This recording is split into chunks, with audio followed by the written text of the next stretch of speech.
చూడబోతే చంద్రబాబుకు కేంద్ర పెద్దలు గట్టి షాక్ ఇచ్చేందుకు పక్కా స్కెచ్తో ఉన్నారా అంటే ఖచ్చితంగా అవును అనే సమాధానం ఇప్పుడు బలంగా వినబడుతుంది.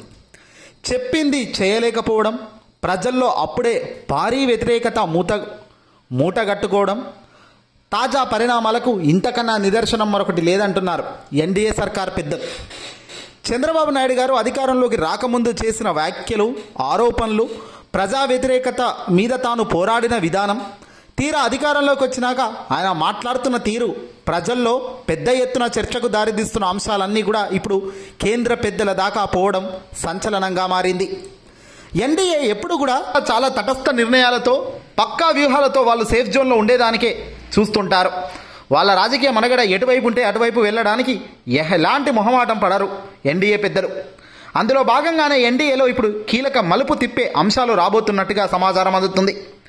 ఇటీవల 12 లక్షల దాకా ట్యాక్స్ లేదు అంటూ సంచలన బాంబు పేల్చిన కేంద్ర పెద్దలు అందరి మెప్పు పొందుతున్నారు. ఇలా ప్రతి అడుగులో ఇప్పుడు కేంద్రం చాలా పెద్ద నిర్ణయాలే తీసుకునేందుకు స్కెచ్ గీసుకుంది. కేంద్ర పెద్దలు ఇప్పట్లో అధికారం వదులుకోవడానికి సిద్ధంగా లేరు అనే విషయం ఇటీవల వాళ్ళు తీసుకుంటున్న నిర్ణయాలను బట్టి అర్థమవుతుంది.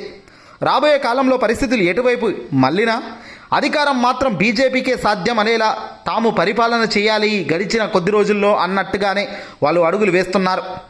జమిలి గిమిలి అంటున్నారు కాబట్టి ఎప్పుడు ఏ క్షణమైన ఎన్నికలు ఉంటాయి కాబట్టి ఎన్డీఏ చాలా పెద్ద నిర్ణయాలు తీసుకుంటోంది. అందులో భాగంగా ఆంధ్రప్రదేశ్లో చంద్రబాబుతో జతకట్టిన ఎన్డీఏ సర్కార్ పూర్తి నిరాశలోనే ప్రస్తుతం ప్రయాణం కొనసాగిస్తోంది. పవన్ కళ్యాణ్ లాంటి వ్యక్తులు ఉండడం వల్ల కాస్త మైలేజ్ పొందుతున్నప్పటికీ చంద్రబాబు రాజకీయం వల్ల పూర్తిగా డ్యామేజే మూటగట్టుకుంటున్నారు. 2014లో ఏ సీన్ అయితే రిపీట్ అయిందో అచ్చం మళ్ళీ 2024లో అదే సీన్ రిపీట్ అయ్యేందుకు సిద్ధంగా మరికొద్ది రోజుల్లో ఉన్నట్టు సమాచారం. కేంద్ర హోంశాఖ అమిత్ షా గారు అయితేనేమి, దేశ ప్రధాని నరేంద్ర మోదీ అయితేనేమి ఇద్దరు కూడా ఇదే ఆలోచనలో ఉన్నారట. నిత్యం అబద్ధాలే ప్రచారం చేయడం, ఆ ప్రచారం ఇప్పుడు ప్రజల వద్దకు వెళ్ళడం, ప్రజలు ఈ అబద్ధాలను చర్చించడం, చంద్రబాబు అంటేనే మోసం అనే ప్రచారంలో ప్రజలు కూడా బలంగా నమ్మడం లాంటివి ఇప్పుడు ఎన్డీఏలో కీలక మలుపు తిప్పేందుకు ఆస్కారం కనబడుతుంది. మళ్ళీ గెలుపు కష్టమే ఈ కూటమి అనే చర్చ మొదలు కావడమే ఎన్డీఏలో వణుకు పుట్టిస్తున్న అంశం. అందుకే ఎన్డీఏ ఈ మలుపులు తీసుకుంటున్నట్టు తెలుస్తోంది. జగన్ లాంటి యాక్టివిటీ ఉన్న వ్యక్తితో జతగట్టడం, జగన్మోహన్ రెడ్డి గారు లాంటి వ్యక్తితో ముందుకు కదలడం, స్నేహపూర్వకమైన చర్యలకు దారితీయడం లాంటి అంశాలు రాబోయే కాలంలో పార్టీకి మరింత ప్లస్ అవుతాయని గ్రహిస్తున్న కేంద్ర పెద్దలు జగన్, పవన్ ఇద్దరు బెస్ట్ అంటున్నారట. మరి ఇద్దరితో వాళ్ళు జతగట్టి ముందుకు అడుగులు వేస్తారా? అందులో జగన్ ఒప్పుకుంటారా? పవన్ అయితే ఇప్పటికీ బీజేపీలో ఉన్నారు కాబట్టి బీజేపీ ఎటువైపు మొగ్గు చూపితే అటువైపు తాను అడుగులు వేసేందుకు సిద్ధంగా ఉన్నారు.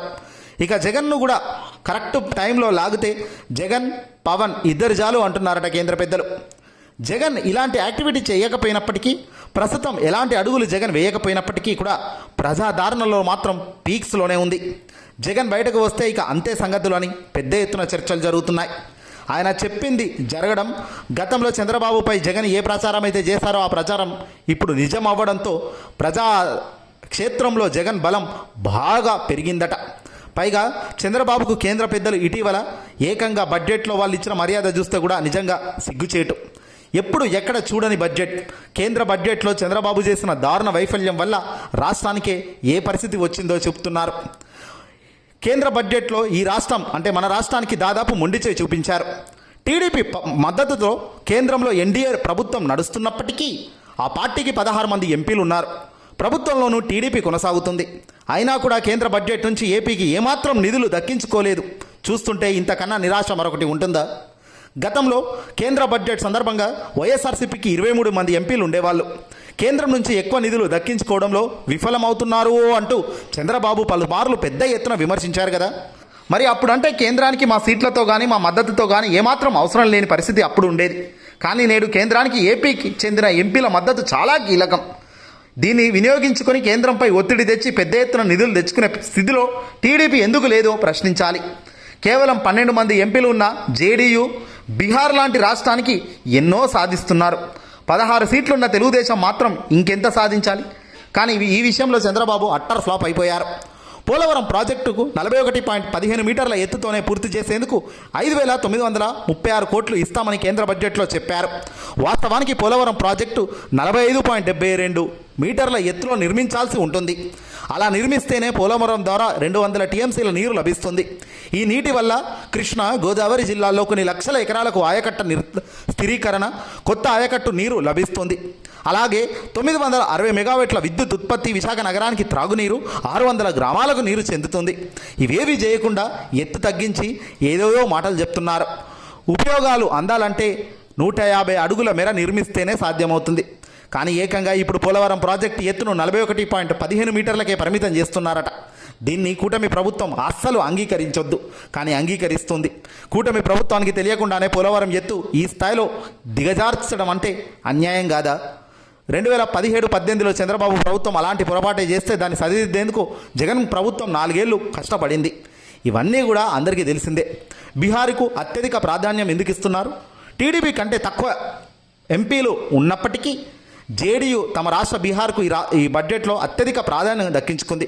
బీహార్లో టెక్నాలజీ పరంగా గ్రీన్ఫీల్డ్, బ్రౌన్ఫీల్డ్ ఎయిర్పోర్ట్లు, పాతపట్నం ఎయిర్పోర్ట్ విస్తరణ ఇలాంటివి అనేకం అభివృద్ధికి భారీగానే వాళ్ళు డబ్బులు సమకూర్చుకున్నారు. తలసరి ఆదాయం పైన చంద్రబాబు తప్పులు లెక్కలు చెప్పడం, కేంద్ర పెద్దల ముందు అవమానపరచడం, ఇవన్నీ చూస్తుంటే చంద్రబాబుతో ఎందుకు జతగట్టి వీళ్ళు అడుగులు వేస్తున్నారు అనే ఆలోచన ప్రతి ఒక్కరికి వస్తుంది. ఇదే ఎన్డీఏలో కీలక మలుపుకు దారితీస్తుంది. మోదీ ఆలోచిస్తున్నారట. దేశ ప్రధానిగా ఉన్న మోదీ గారు చంద్రబాబుకు ఏ క్షణమైనా ఈసారి రివర్స్లో అటాక్ చేయవచ్చు. ఎందుకంటే ఎప్పుడూ చంద్రబాబు మోసం చేస్తుంటారు. ఈసారి ఫర్ ఏ కైండ్ చేంజ్ కేంద్రం ఎన్డీఏ సర్కారే యూటర్న్ తీసుకోబోతున్నట్టుగా సమాచారం. ఏదేమైనా ప్రజలకు మంచి జరిగితేనే మేలు, కానీ ఎన్ని రాజకీయాలు ఎన్ని చేసినా అల్టిమేట్గా ప్రజలకు న్యాయం జరగనప్పుడు ప్రజల అన్యాయ బాటలో అడుగులు వేస్తున్న ఈ ప్రభుత్వాలను ఏ ప్రజానికం ఒప్పుకోదు. ప్రస్తుతం చంద్రబాబు నాయుడు గారు సూపర్ 6 హామీలు ఇప్పట్లో లేవని, మీరు ఎక్స్పెక్టేషన్స్ పెట్టుకోవద్దని తేల్చి చెప్పిన తర్వాత కూడా ప్రజానికం అంతా నోర్లు తెరుస్తున్నారు. 6 నెలలు గడవలేదు కదయ్యా, వచ్చి రాగానే ఈ పొద్దే ఇలా చెప్తున్నావు. మరి 8 నెలల క్రితం ఎన్నికల ప్రచారంలో ఆ ప్రచారాలు ఏంటి, ఆ సభలు ఏంటి, ఆ మాటలు ఏంటి అని అంతా ముక్కున వేలేసుకుంటున్నారు. ఏం చేస్తాం, డిజిటల్ యుగం, ఏ తప్పు దొరక్క మానదు కదా. వీడియో రూపంలో ప్రతిదీ ఆధారంగానే అడ్డంగా దొరుకుతున్నాయి. మళ్ళీ ఇలా అడ్డంగా దొరుకుతున్నప్పుడు ఎవడు దీన్ని వ్యతిరేకించేదానికి లేదు. సత్యం ఇలా దొరుకుతున్నప్పుడు అది సత్యం కాదు అని చెప్పడం కూడా మరో దారుణమే అవుతుంది. కాబట్టి అన్నీ మూసుకొని కూర్చోవాల్సిన పరిస్థితి ఉంది. ఏదేమైనా ఆ ఆటలో అరటి పండు ఎవడయ్యా అంటే పవర్ స్టార్ పవన్ కళ్యాణ్. ఎన్నికల ప్రచారంలో భాగంగా చంద్రబాబు పక్కన చేరిన పవన్ ఆహా ఓహో 40 ఏళ్ల రాజకీయ అనుభవంతో చూపిస్తాం, రాజకీయం చేస్తామన్నారు. ఏదీ లేదు, ఇప్పుడు మౌనంగా ఉంటున్నారు. పోనీ పవన్ మౌనానికి గల కారణం ఏందయ్యా అంటే చెప్పింది చేయలేకపోవడం, మాట తప్పడం పూర్తిగా ఆయన నోరును కట్టేస్తున్నాయట. ఏదో రోజు ఇది కూడా బ్లాస్ట్ అయ్యే పరిస్థితికి వస్తుంది. అన్నీ బ్లాస్ట్ అయితే చంద్రబాబు పరిస్థితి, టీడీపీ పరిస్థితి మళ్ళీ మొదటికే.